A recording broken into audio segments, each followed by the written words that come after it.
حدود 15 سال می شود که من در این کسب مشغول هستم. انا این کسب رو از گذشتگانم میراث ماندگی به ما، من از بابایم یاد گرفتم. انا امروز با خدمت مردم چی میکنی کرده سودم، خدمت کردم مردم با کمبودی مردم رو بود میکنم.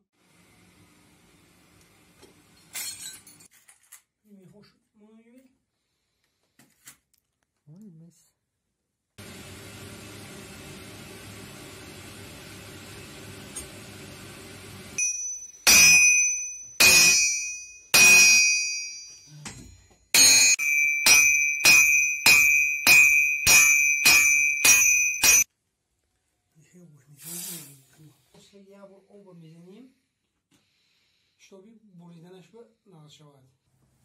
نخور از بچگی کسب آهنگری پیشم آموزه تعلیم میگیرد.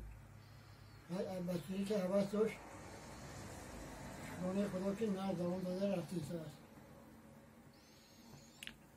از سرکشی نمیکنه به آدم خانه میدنه.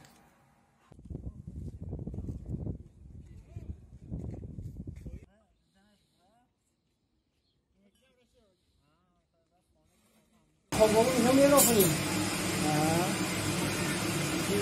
شرقی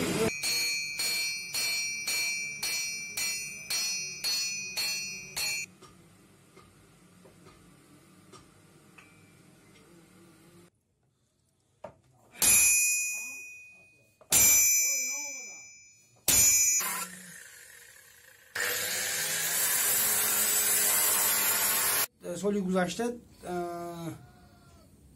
کرونا ویروس شد، سیاحان آمدن. پیشتر می آمدن پیش من سیاحان می آمدن از انگلیا، فرانسه اینجا می آمدن. اینجا گذر میکردن پیش من می آمدن. من آهنگرخانه من تماشا کرده از من چیز می بردن، اسباب‌های درکاری برای وای نمونه می بردن از اینجا تماشا موزیشون بود.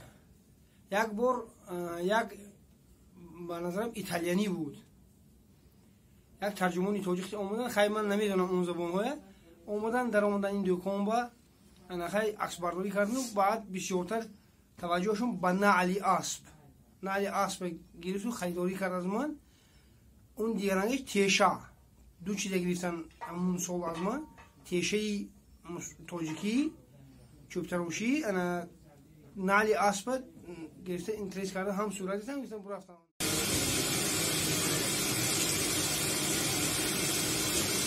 انبور تاریخی 100 ساله دارد. من این برای اینکه از دادای بابام با من میراث ماندگی.